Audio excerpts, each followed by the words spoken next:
Welcome to the Better Two podcast. I'm your host, Donna. Today's guest is Grammy nominated, Golden Globe nominated Ian Dench from the band EMF. We talk about those nominations. We also talk about EMF and we talk about addiction. Not that he had a problem, but he had a time where he was super stressed and had to find something to fix it. And he did. So we talk about that and their upcoming tour, EMF's upcoming tour, that starts June 14th.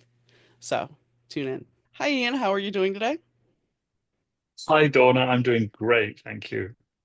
I am How are so you? I'm doing good. I am doing good. The one thing I wanted to talk to you about before you change your setting a little bit, your picture behind you was really awesome looking. Um, and I had a question about that. Is that a private thing that you've gotten, or what's a little bit about that design? And you can put it back down. I just was curious. It's a very old photograph. I can't remember who it's by, but it's probably from the 40s because it's one of those really squishy dresses, and it's a girl. She just sort of like she's like bowing and she's swishing her dress up at the same time, and it's just so beautiful. Hmm. We just had it blown up and um so we can put it on our wall. I love it because it also, I mean, depending on how you interpret it, it also, she's taking a bow, or is she in that moment of grief? Is she in a moment of loss? I mean, there's many Right? ways to interpret it, and it's being gracious if she's taking a bow, or it could be something else. You never know, and that's Or the she great could thing be in about it. isn't it lovely? And it's she could be in the moment of a dance. Maybe Hmm. something's happening. It's lovely. It's open to interpretation, Exactly, and that's what makes art great. So yeah, isn't it? Isn't yes, it? It's not. You don't want to define it too much because you need to leave something for people to, to put their own lives into it. exactly. And one day you may look at it and see something, and one day you may look at it and see something else. Right? And that's the It same. was Leonardo da Vinci. No, go ahead. Sorry, No, go ahead. Donna. Go. Leonardo da Vinci um, used to love looking at marks on a wall. He said, he'd see things in the marks on a wall, and I think that's a lovely thing. I think I don't want to compare myself to Leonardo da Vinci too much, but I love just making noise on the guitar, and then sort of things come out of it. It's like, I think, it's just funny how we started right on the creative process, haven't we? Well, and that's what I was going to say. It's the creative mind because the creative mind, whether it be music, writing, art, you always expand on something. You may write something one day, a lyric or a riff on a guitar, and the next day it changes. And I know you write songs as well because yes, you're Grammy nominated and Golden Globe nominated, and you've worked with Beyonce and Shakira. I read up on you, of course, but but I mean, this is diverse. This is things that you know you're writing for other people, so they're going to interpret your stuff in a different way altogether. Even though your intent is there in the lyric and your intent is there in the song, they're still going to make it their own. Yeah, yeah, it's true.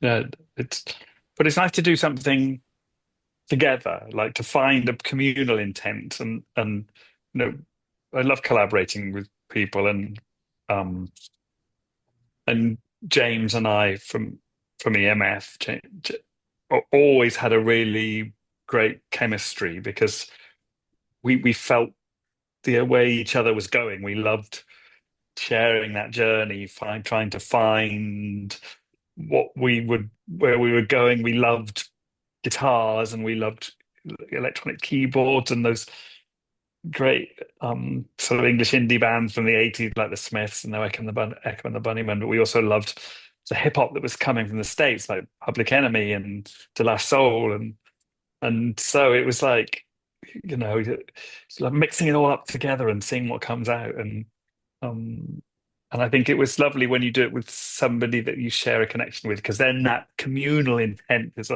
is greater than the sum of the parts, I think. And Well, and the thing is, you also get to expand the ideas because, I mean, I know for me as a writer, sometimes I'll have somebody that I'll talk my story through, and it's like you may see something, but then that person will give you just another little tweak, and off your mind goes. yeah, yeah, right. It keeps And shifting that perspective. exactly. And as a musician, it's the same thing. I mean, you may have the riff down, but somebody will come in and say, "Well, wait, if you tweak it over here just slightly, wouldn't Mm, it be?" yeah, So, which brings us kind of to, let's go back to the past for a second and talk about your biggest hit, which was unbelievable. I mean, it's kind of ironic because you can sit there and make jokes about it, that it was unbelievable. But I mean, how did that all come about? And how quick? I mean, for you guys put the band together really quick. You got your thrift store synthesizer and everything. You put all this together pretty quick, correct? And Well, then, absolutely. Yeah, and I mean, we because I'd been in a band for like 8 years before that, and like struggled and struggled and struggled, and had two record deals and never sold a record. And then something happened when I met James and the other guys in EMF, and maybe I'd made all my mistakes, and we had great chemistry, and we just had this sort of idea. Talking of communal intent, we all sort of had a sense of what it was going to be, the guitars and the synths and the break beats and and it was just a great moment, and we were having fun, we were enjoying life and making music, and it just all came together. Yeah, and that song particularly, I mean, I just came up with that riding my bike through the park, humming to myself, bitter about my ex-girlfriend, and just this idea of unbelievable, like you might, what you say might not be the truth, and also that you're amazing was such a I loved that interplay in that word, and bang out it came just like that. Went to the rehearsal that night, played it, and 6 months later we have a record deal. A year later, it's a hit in the UK.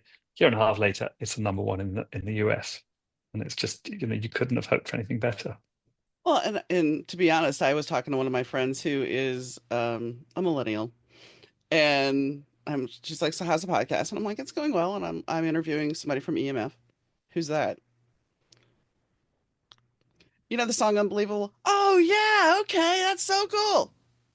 No Exactly. offense to no offense to you, but it's like there's that touch point where all I have to do is mention that, and yes. Yeah, everyone knows that song.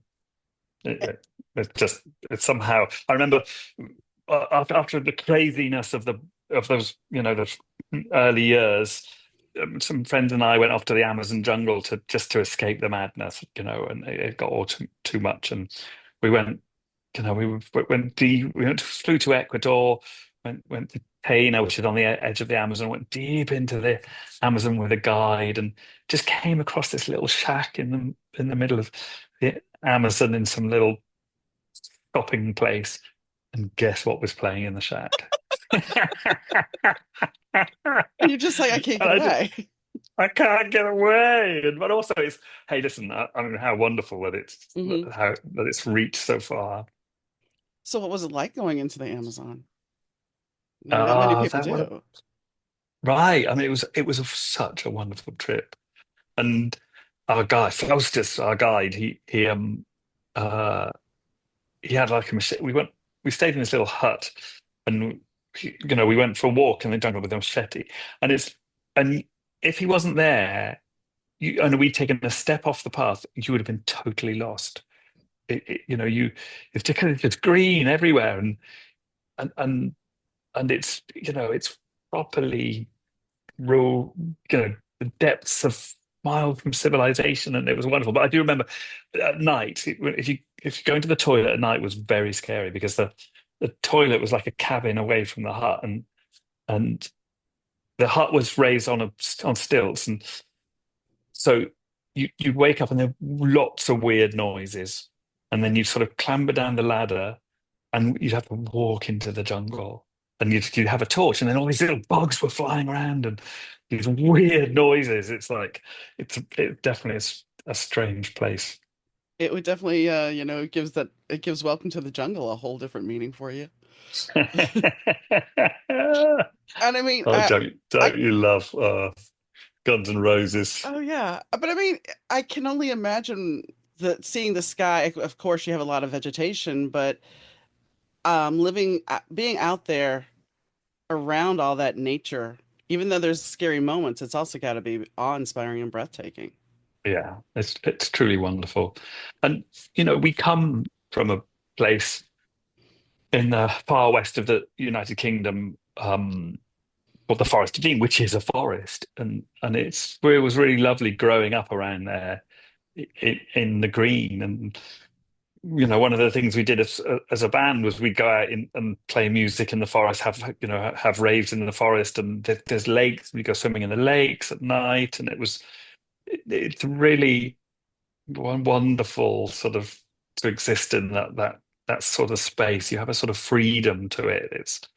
It's lovely, and you can exist in your own world. And I love London. I live in London now, but sometimes I feel like we're sort of hemmed in here, not just physically, but like with all the cultural things that you should be doing and that are happening now. Whereas the freedom of being in nature, and especially stunning nature, and the openness is is a wonderful thing creatively. And James, now the singer, he no longer lives in the Forest of Dean, but he lives in the Yorkshire Dales, which is in the north. And I don't know whether you've ever seen All Creatures Great and Small. It's a TV series about a vet that's set in the Yorkshire Dales, but they're the most beautiful rolling hills with sheep. It's bucolic. It's beautiful, and that in a similar way, I think he's recreated what he had when he was younger. And we go up there and we write, and Nice. that's a beautiful thing. And sometimes, you were talking about the fact that you went from being, having this whole crush of fame, for lack of a better, because you didn't actually say fame, but that's kind of what it sounds like. You were having this crush of fame, crush of just this whirlwind. And I have to give you kudos because there's a lot of musicians that would have just stuck with the trappings and kept pushing and maybe gotten into trouble. But it's like stepping away and going and grounding yourself and finding yourself and finding reality, because there's a certain point when fame is not real. Yeah. You know what? That's very relevant for us because sadly, Zach, our bass player, died of a drugs overdose in 2002, and I think I think that sort of I worry that was part of the whole thing. You know, I wonder whether because he was 18 when it was we had all that success, and I wonder whether being part of that world contributed to that, and he'd always he had a slightly troubled home life, and yeah, I don't know what to say, but I think maybe just the madness of all that contributed some way to his death. And after you know after the sort of after that, and I remember James saying, I go out on a Friday night in Camden in London, and I come back on a Monday morning, and I've got to stop it.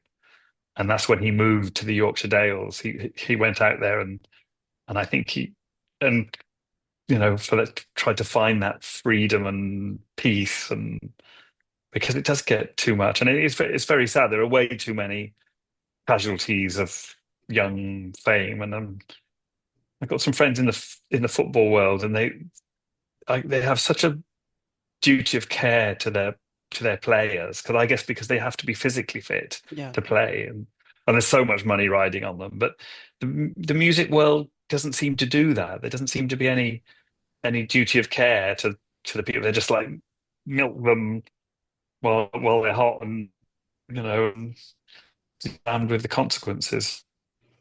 And it, and then, you touched on something, and that's the fact that a troubled home life. And I think in a lot of cases, especially when you look at now, we have the social media, how the younger generation is clamoring to get the clicks and the likes and be known and everything. And I think part of this comes from when you have a troubled home life, you want that attention. You think that that attention and being famous is going to fix you. And the problem is that out external factors can't fix you. And Um, and I think even like the opioid epidemic we had here, I think it's just everybody's looking for a quick fix. mm, And I don't want to be in pain. I don't want to deal with it. Just give me something to fix me. And And at a certain point, that comes back to haunt you, whether it's addiction or Do you think that's a particularly American thing? I mean, I lived in the US for a couple of years and worked at Epic Records and got very stressed. And when I was stressed, I went to see a doctor, and he's just like, he wrote me a prescription for drugs, and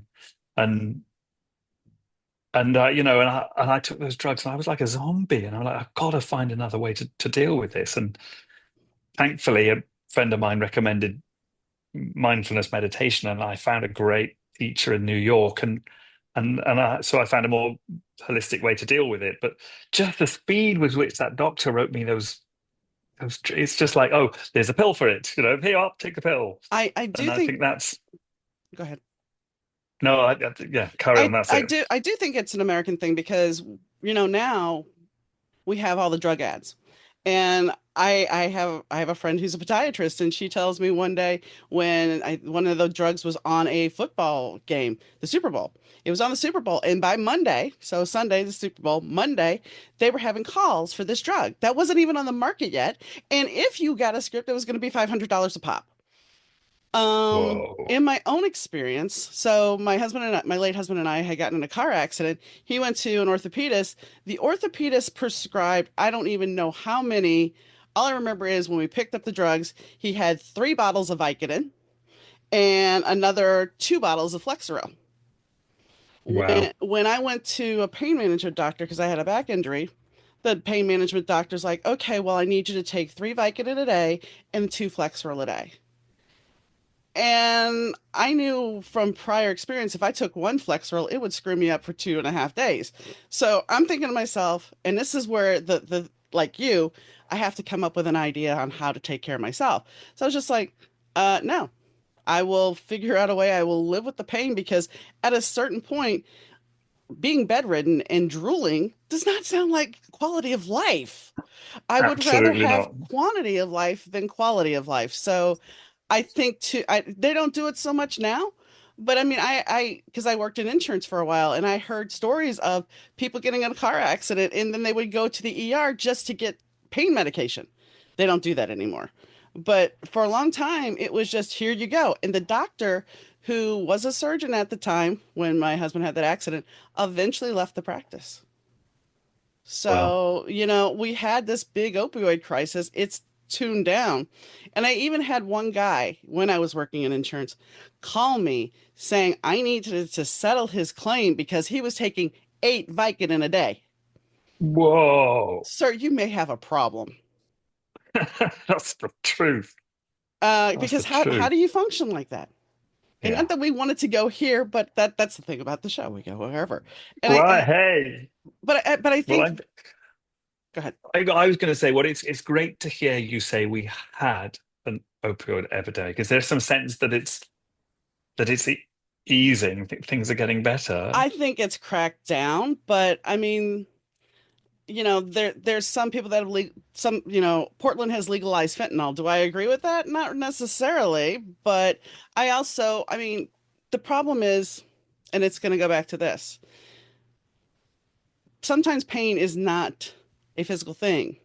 I'm not disputing pain, but sometimes it's a mental thing. Sometimes you hurt so bad mentally, or there's something else wrong with you. Mm, You're anemic or something that can create pain in your body. And unfortunately, our medical profession doesn't necessarily want to treat everything. They don't want to mm. investigate. They will just give you a pill. So, yes, we've Yeah, gotten away from it. We don't give you as many pills, but we'll still give you a pill. Oh, you're sad, you're depressed. We have a pill for that. We're not going to work through your problems. We have a pill for that. And I yeah, think that's just masking. It's not actually helping. So I don't know about over there, but yes, when you go to a doctor here, they ask you all these depression questions and then they can prescribe stuff to you. Me personally, I have yes, a therapist. I have a therapist and I have talked through all the stuff that I've gone through yeah, because a drug is only going to do so much and it's yeah. not going to get to the root. Then you got to find other ways to treat it, like going, Meditation. like good stuff, meditation, music, Mm-hmm. music, Mm-hmm. and you see what I did there? See how I turned Yes. that Nice around? segue. And I was going to say, and being creative because even even in like my darkest times, and I'm sure in your times you've written songs. For me, I've written passages that may never be put in a book, but I've gotten things out by being creative. Yeah, I hear you. Listen, yeah, me and most people my age, have got back problems, and but when I'm uh writing music, I forget all about it. It's the most wonderful thing. Or play it on stage. I get on stage, and all of a sudden I'm like 19 again, and I'm jumping around playing my guitar. And I think adrenaline is what you need to be able to get in a Yes. film form. That's what you need. Creativity. But go do something creative, and I think that's one of the greatest things, right? Hey, occupying. You know what you were saying about being troubled by things.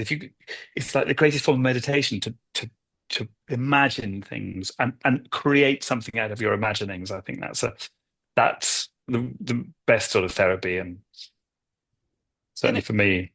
well, and it helps you heal. It helps you reframe things. It helps you refocus on things.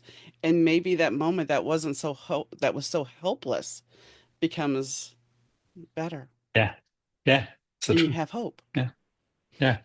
Hope. Yeah, and you know what? You're right. To be a creative, you have to be totally glass half full. Because like especially as a musician, the chance of making it work is so slim. You've got to sort of believe beyond hope that you're going to do something. And 14-year-old me was I heard punk rock, and I'm like, oh my God, those guys. It's not. They don't have to play. You don't have to be a virtuoso musician. You can just get some guitar and play some chords and be in a band and like be famous and make music, and people will jump around and love it. And I think I'm still that 14-year-old kid because that hope that it gives you every day, like, oh, I'm going to write a song, and it could be another unbelievable. It could be. Although 30 years later, I think I've given up trying to write another unbelievable. I talked to somebody from the Vapors. I can't remember, Michael from the Vape, or no, Steve Smith from the Vapors, and he was saying Ah, the one thing is he's happy just to be able to be doing this still. It yeah, doesn't, it's about the enjoyment of being able to perform still and to write music. It doesn't have to be a number one hit. It doesn't have to have all the fame. It's just about doing it and enjoying it. that is the truth. That's the truth. And something I didn't understand when back in the day when Unbelievable was a hit, I sort of had this misconception that pop music's like hit music was disposable, that somebody would like buy that record and then forget about it and move on to the next one. But it's not. It goes into people's hearts. It becomes part of their lives. And those people that were listening to us 35 years ago are still listening to us now. People come and we all on stage and off relive a great moment, and long may that continue. Well, and I wanted to say I loved your the press photo because it's like you're willing to make fun of yourselves. You're not taking yourself so seriously. It's rock and roll. Come on. It's like Oh, but come on, there's some people out there that are just even as they've aged, they're kind of I'm me, this is it, and they're still taking themselves way too seriously. Yeah, that may be true, right? That may be true. But I tell you what, I watched the other day was Slipknot on, was it on David Letterman or something, one of those shows, or Jimmy Kimmel or something. And and then they were all masked on, heads down, like, and I'm thinking that's really funny. That's like it's really, and I love it because they, in a funny way, that's just as rock and roll. They laughing at themselves. They are loving the role play of it all. It's so. Like, that's genius. I think that's what a brilliant, funny Well, thing it is. when you mention this for some reason, Motorhead's episode on The Young Ones came to mind with Lemmy just so Yeah. hardcore. And it's a comedy show, but he is just so hardcore going for it. Right. That's a good fit. And that's laughing at himself, right? Isn't it? Hmm. That's those there is a bit of humor in rock and roll music. You've got to be able to laugh at yourself. That's the joy that you got to have the joy, and Well, that's and I think that's what gives you longevity is if you can find the joy and if you can laugh at yourself at a certain point when you get past that I'm who I am.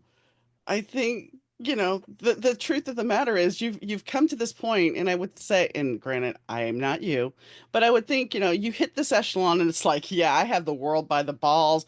I'm going to do this. Everything's perfect. And then you start going through life and you start experiencing normal things in life and you're still making music, but it comes to a point where you're like, in like the bass player passing, it it comes to a whole thing of, what does life really mean for me and where am I Mm. going, and does this still bring me joy? And if it still brings me joy, then yeah, I still want to keep doing it. But if it doesn't, then I'm going to walk away. And I think that's an Exactly. evolution. And how lucky are we that we got to do that and get to do it still. It's like it's and it's the doing it and sharing it on whatever level, and I still think to go and see a gig and play a gig with 300 people is still the best place to play a gig. And we played to 50,000 people in our time, and and there's still, still club gigs are the best ones. So we're doing a tour this weekend. There are like 500 capacity venues in the UK, just in there's some classic provincial venues in the UK, and we're just doing those, and that those will be amazing. That's going to be really good. Um, and then I think, we're good. We're in a really good place. We're a happy band. But that comes with the wisdom of it. And because I remember, this is 1985. I I was living in Shreveport at the time, and Adam Ant came to town. And I think there was maybe 50 people at this gig, maybe 100 tops. He was ticked off beyond belief. And Oh, he didn't, really? yeah, because he was a big deal. Goody Two Shoes had been out and Yeah, everything else. So he yeah, was a young man at that point, and his yeah. attitude on stage, he was not pleased. Of course, it also didn't help that he's sitting laying on some stairs and grinding on these stairs, and this girl pounced on him. But it's one of those things, though. His whole attitude, you could tell it was just like he was above this. Yeah, And I think that happens when you're younger and a musician. You have that bravado, and at a certain point, it's like you yeah. realize what's real. And hey, listen, let's not diss ambition. Oh no, I'm not. I No, didn't mean to. I didn't mean it to come yeah. across that way. I'm just saying, No, as I don't know. You didn't. It didn't at all. But I think when you're younger, you're probably hungry and desperate to prove yourself. And as you get a little older and wiser, you're like, just take it easy and enjoy the ride.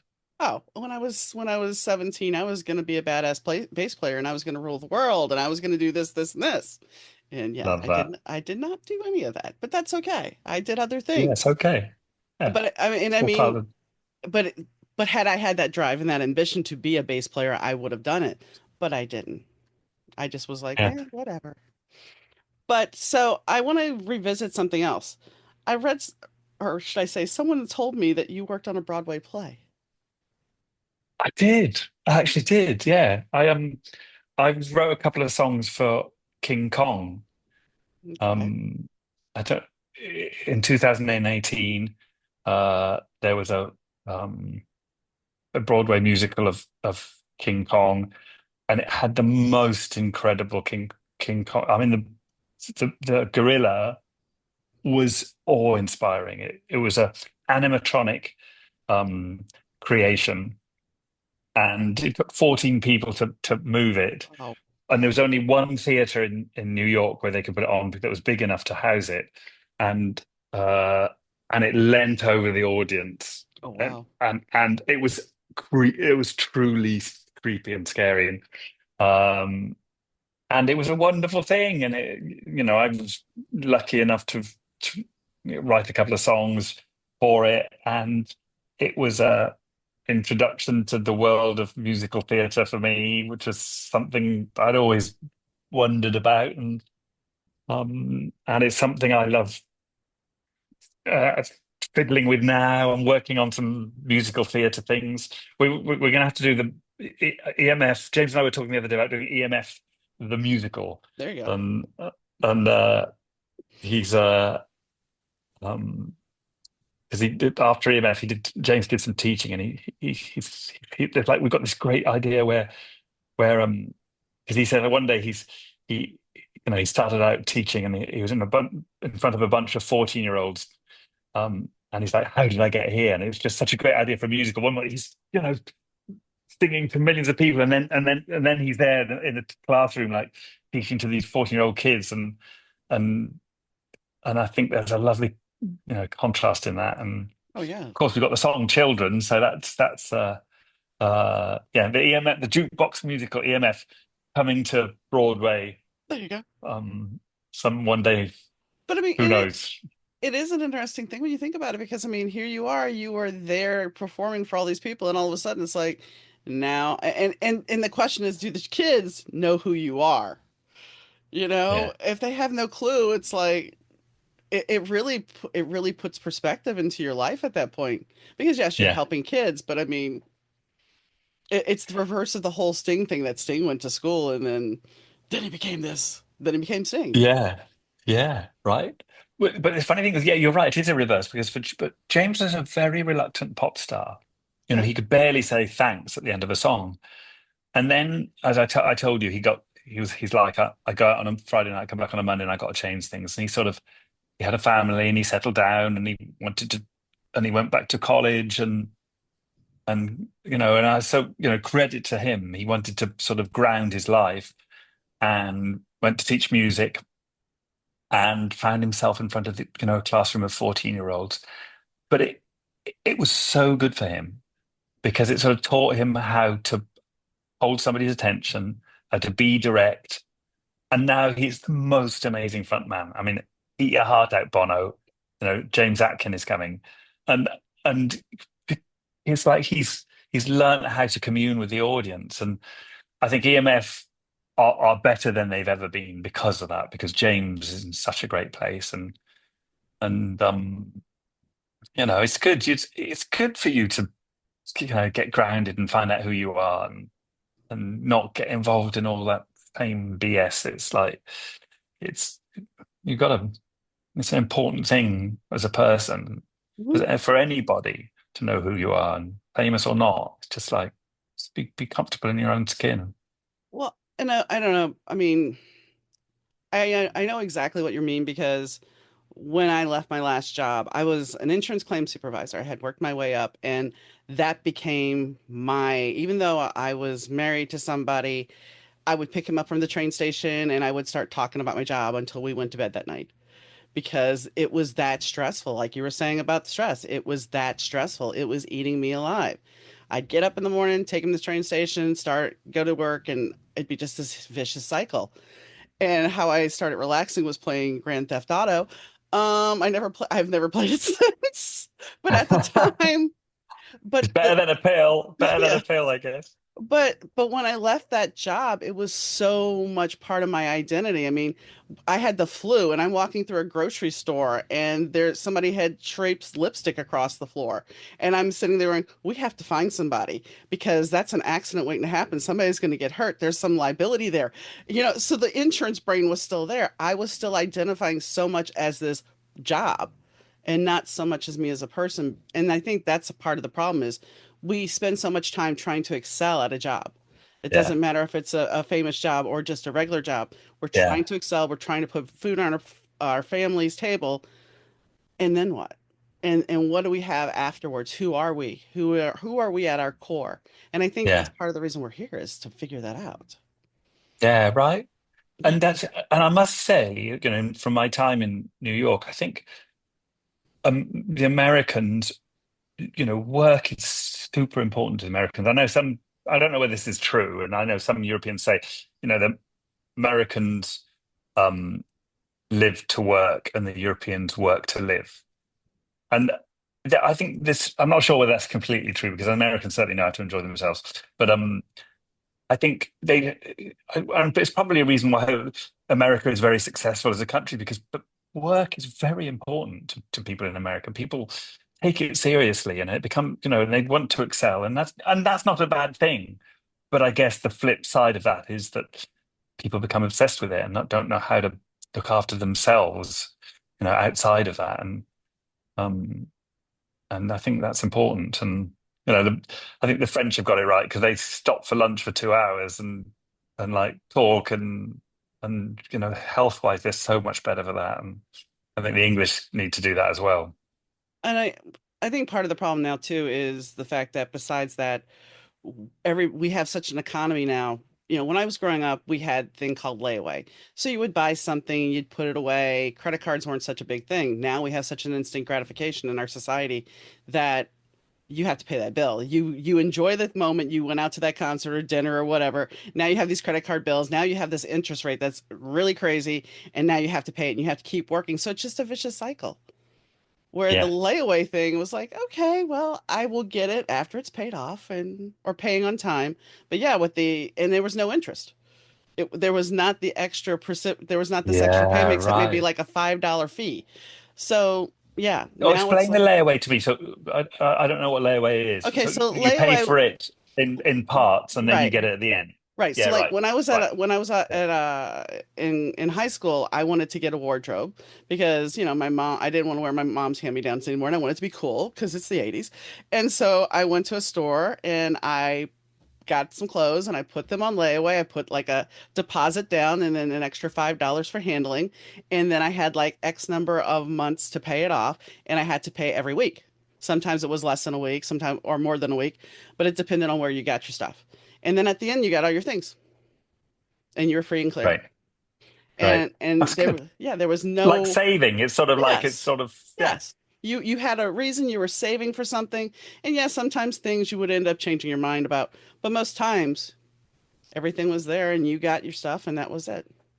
But yeah. we don't have that anymore. And that's okay. I mean, I understand we evolve, but who are we evolving for? If we're creating this Mm, interest rate that's going to keep pushing people into this cycle, but we didn't yeah. come to here to talk about financial stuff. So, you know, I want to talk about your plaque. You just got a you got a plaque in your home in the hometown of the band for your success.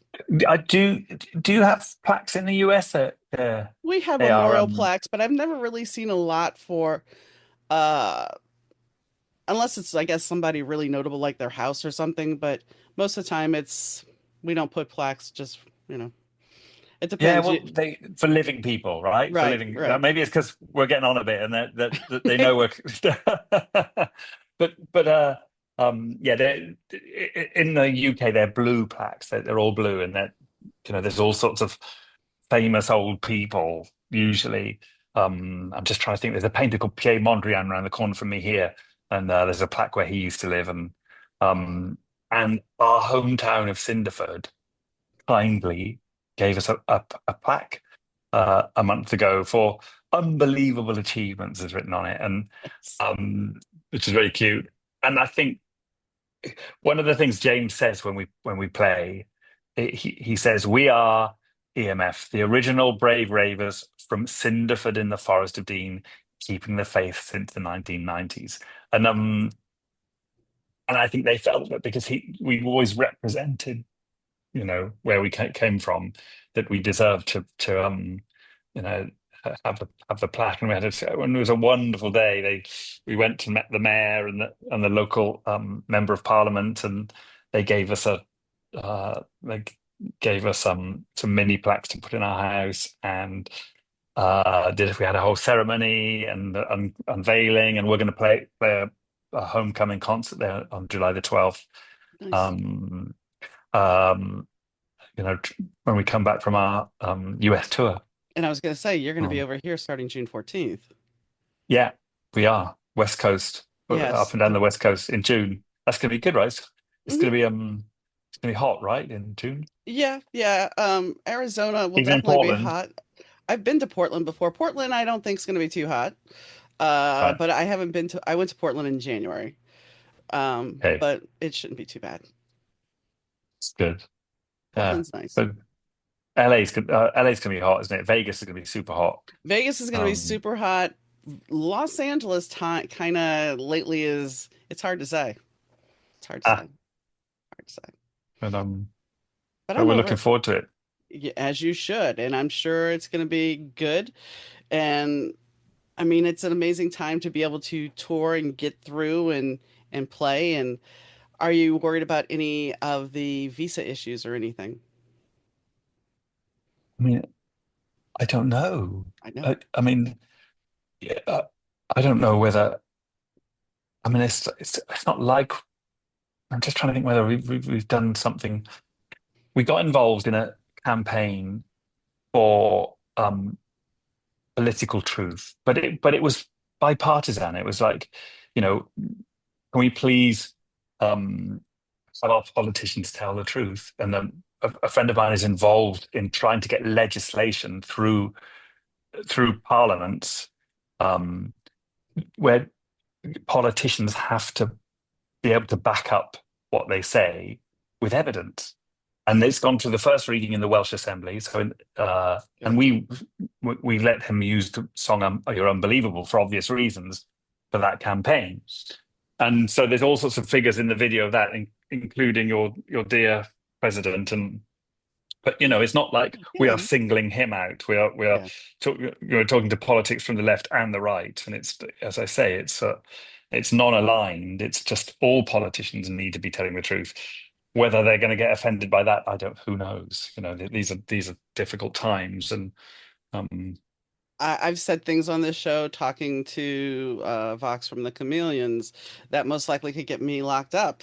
But that's beside the point. I mean, I would never have imagined in my lifetime that we would be living in the times we are.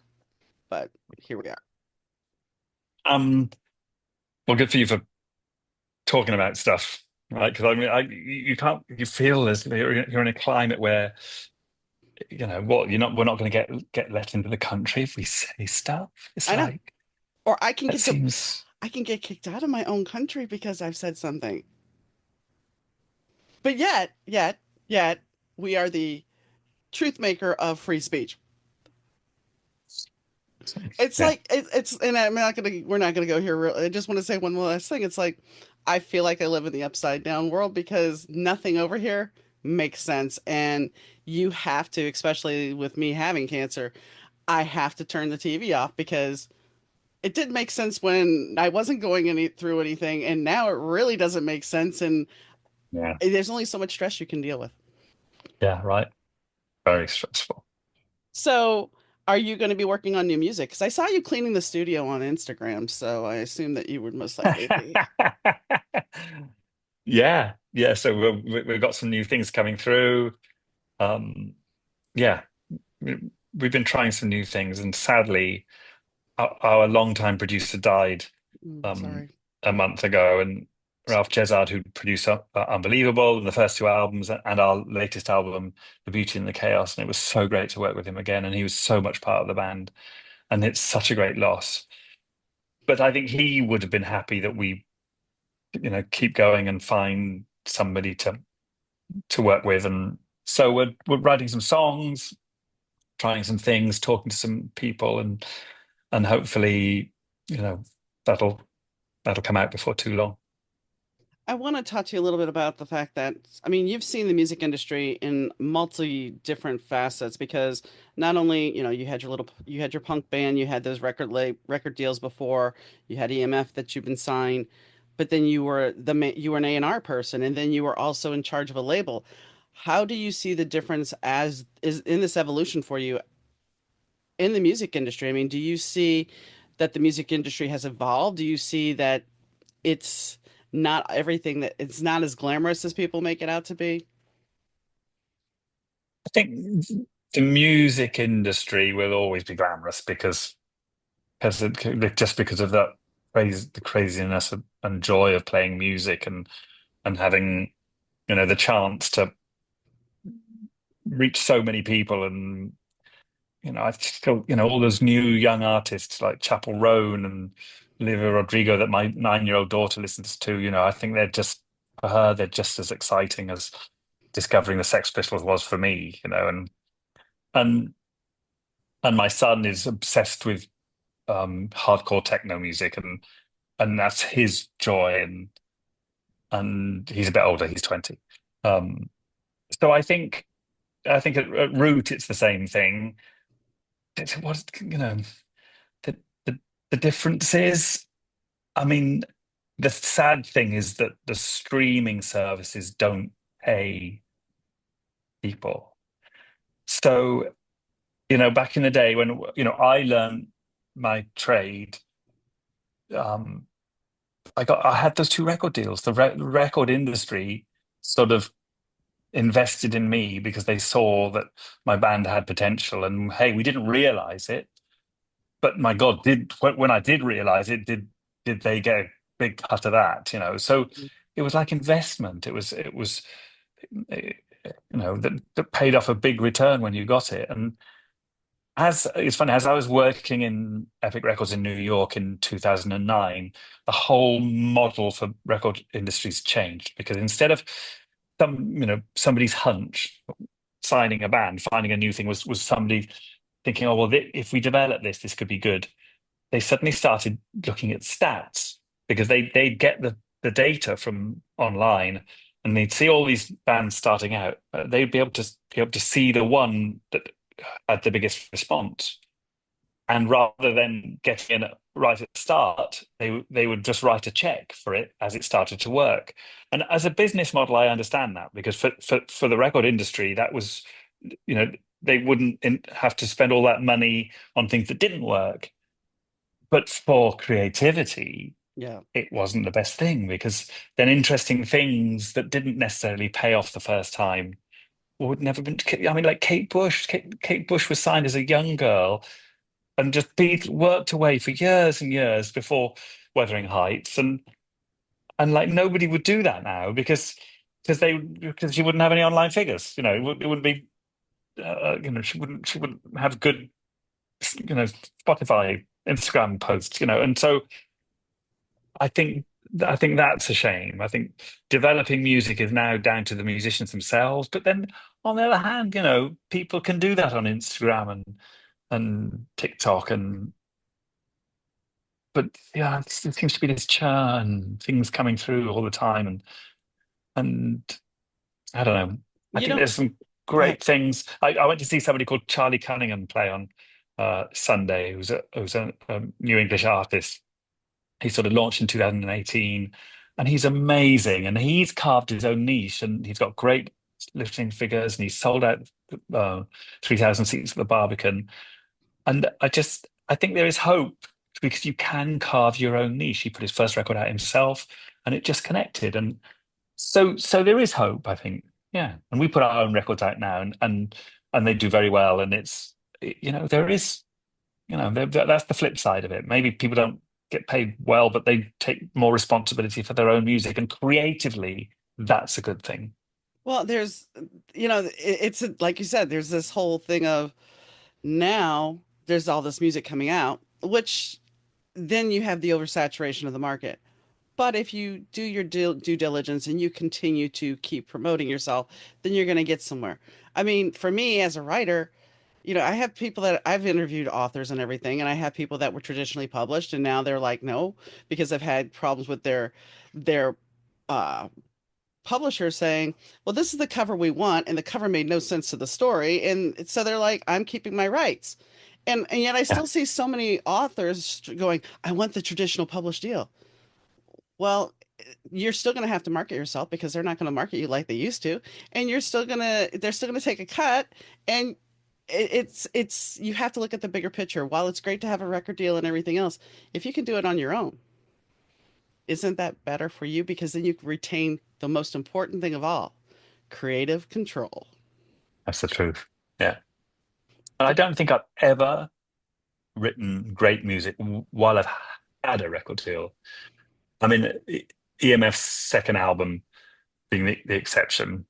And there's a lot of pressure to do that after the first one had been so successful. But we wrote Schubert Dip, the first album, with no record deal. We just wrote it out of the joy of our existence. And then, yeah, fair enough, the second album, but it, I think it's really good, and we managed that one. But the new music we put out recently, we've done by ourselves, and everything subsequently. The pressure is not a great thing for creativity, I think. Mm-mm. I think, or the pressure you put on yourself when you've got to write a hit record. It's like I spent a spell writing hit records, and it became very thankless. it became very difficult trying to churn something out just that's a hit.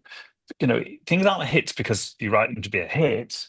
Things are hits because they say something great or they sound great because you love what you do. It's like you sort of have to dissociate yourself from that self-consciousness of writing a record to sell loads of copies, and you got to do it because you love it and because you want to connect to people and say something, You have and to. that you that is easy to do in isolation, but in your own world with your creative partners. I'm sure the same is with writing. You I, have I to. I guess. Well, for me, it's like I took acting classes a long time ago, and one thing the acting teacher told me was you have to live in the moment. And when I write, that's what I try to do. I try to live in that moment. And you have to make sure that you're being passionate, because if you're not passionate when you're writing and being honest and real, it's going to come across in the words are not going to connect, just like a song. If you write a song that's just not flowing, it's just kind of okay. That's not going to connect with the audience, and therefore it's not going to work. I mean, one thing, to go back to Unbelievable, it's like that song connects on so many levels because it's fun. It says a lot. There's when you hear it, it immediately changes your mood. And that's the thing. It was pure. Yeah, yeah, you're right. It, And it was that's honest, mhm. pure and honest, right? And Mhm. that's why it's stuck around. Yeah. So, what was it like? We talked a little bit about the collaboration with Shakira and Beyonce. What was it like to do that? I mean, what made you decide, okay, this is where I'm going to go now. I'm going to work on collaborating with other artists. Do you know what? I completely fell into that, Donna. I was working with a friend of mine, Amanda Ghost, and her and I just met someone who was like, "Oh, you should write a song for Beyonce," and we went to see him in his office, and he's like, "Oh, there's someone I want you to meet," and in walks Beyonce and Jay-Z, and we're like, "Whoa!" And they're like, "Oh, we we want you to write a song," and Amanda said, "Oh, well, perhaps we could get to know you and play around with some ideas because that's how we wrote songs at the time. They would take some time and Beyonce, bless her, was like, I'm sorry, I'm way too busy for that. We've got this amazing backing track.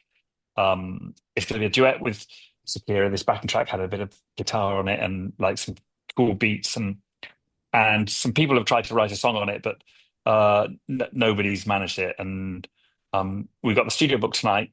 See what you come up with."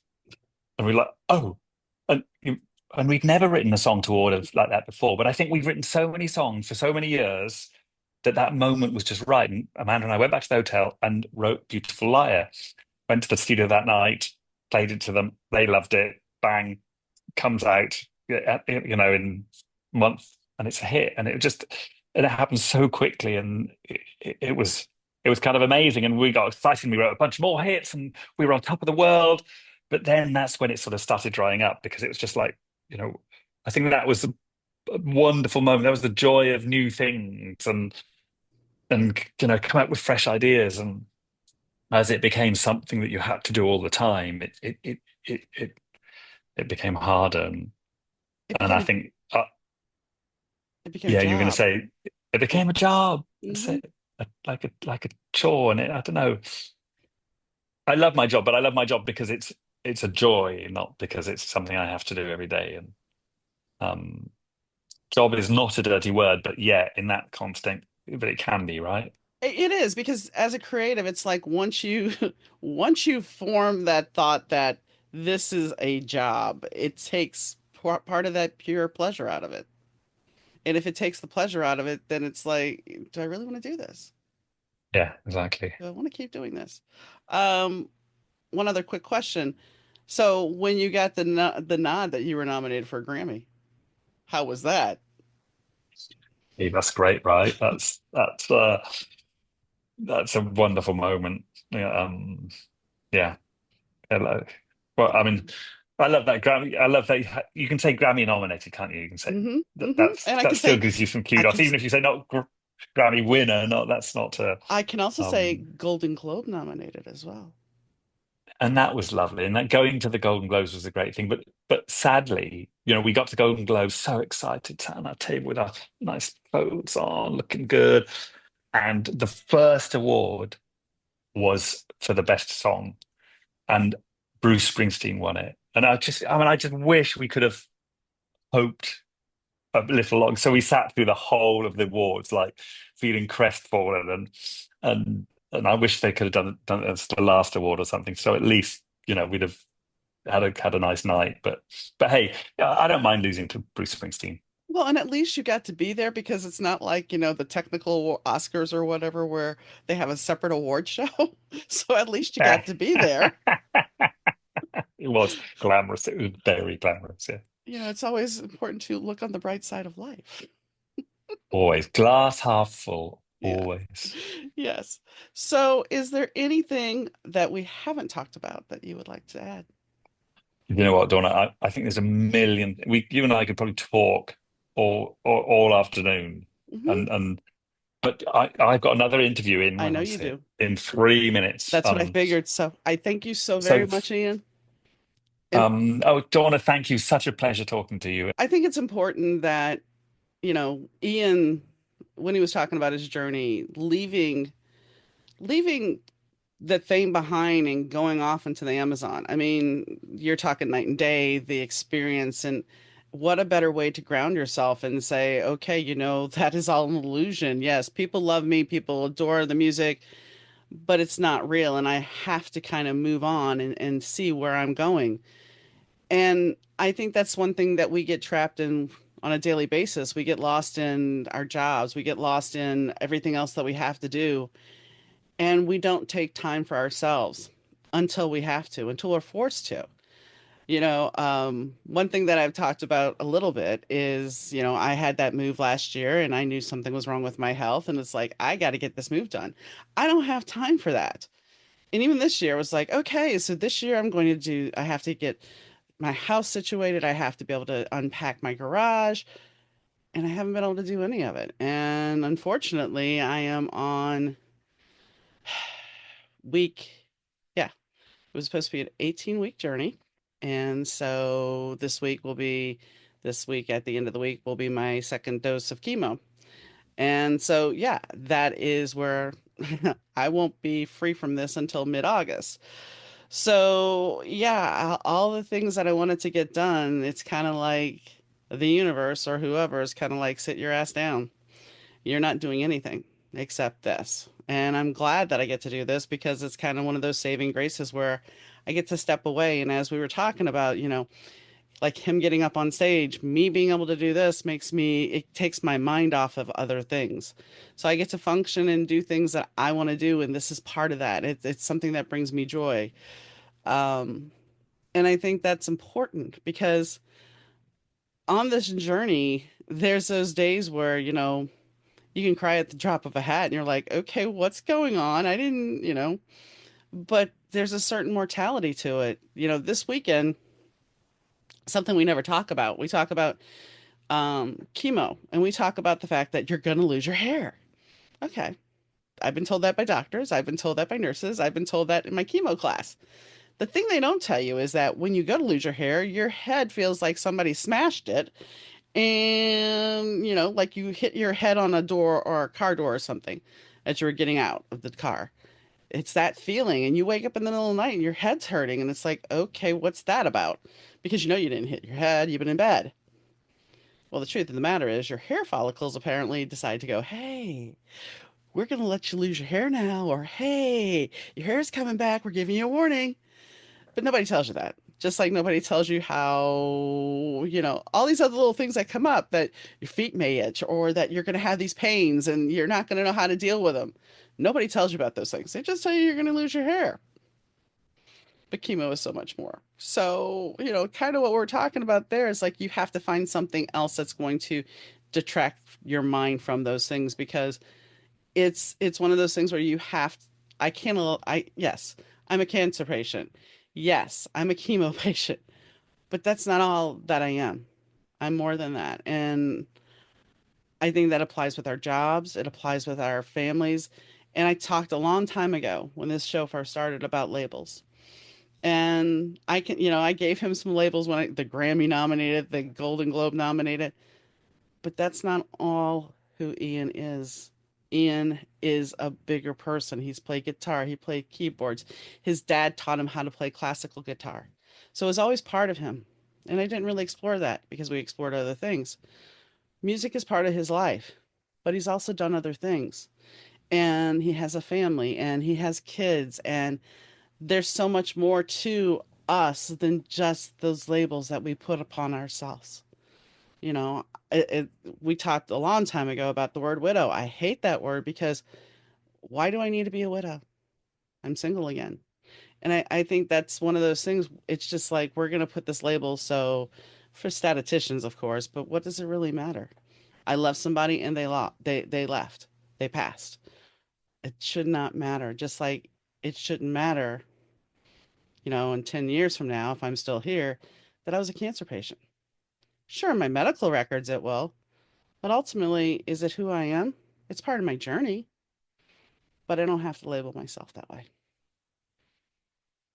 So, when you look at back to Ian, when you look at the bigger picture of how he created the song and it went to number one, and it still holds true today. People still listen to that song. And I'm sure one thing I didn't mention was I'm sure it must be an amazing experience when he steps on that stage and they start into that. The reaction of the crowd is worth everything because it's something nostalgic. It's something that still to this day binds us and connects us because we all know that song. As I said about my friend, I don't, who's that? Yeah. Of course, if you're listening to this, there's a good chance you already knew who he was, but I just think that try not to stick to those labels. Don't put a label on yourself because it doesn't always apply. And I think, especially like right now where we are politically in this country, we are trying to, I don't want to say tear us apart, but there's a battle because of the way politics are, because you voted for somebody or you are a certain party. And the fact of the matter is, it's all propaganda. And we really need to just start looking at loving everybody and caring about people and not so much about the almighty dollar. Because ultimately, what it comes down to is that money is not going to last. It's not always going to be there. And even if you have money, there's still problems. We need to come at compassion and love and creativity and find ways to get along and find better ways to take care of one another and to support one another and to be there and be connected and not live on a hamster wheel that is only adding to our stress and our heart and not making us happy. So I hope that you guys can find compassion in your life, compassion in your day, find joy and creativity, and find your happiness. Spark your joy. Because something tells me that it might be an unbelievable ride if you actually connect with your life the way you really want to. So be willing to take a few risks. Nothing illegal, mind you. But if you ever wanted to paint, pick up a paintbrush, pick up some finger paints and go to town. Do something that's going to allow you to be creative to release that stress. And I'm not gonna, I would say get a coloring book, but don't get an adult coloring book. Go over to the dollar store, pick up a kid's coloring book and some crayons and just relax because you're going to connect with that inner child of yours. And that's going to actually give you a chance to find some happiness. So, on that note, I'd like to thank Ian for coming on the show. If you want to check out their tour in the United States and the West Coast starts June 14th. I will have a link on the show notes for you to check that out, their website, and you can find their tickets there. Also, I'd like to thank Fast Susie for the intro and outro music. I really do appreciate that. And I'd like to thank you, the listener, for tuning in, whether it be morning, noon, or night. I really, really do appreciate you tuning in. And I'll catch you next time, guys. Bye.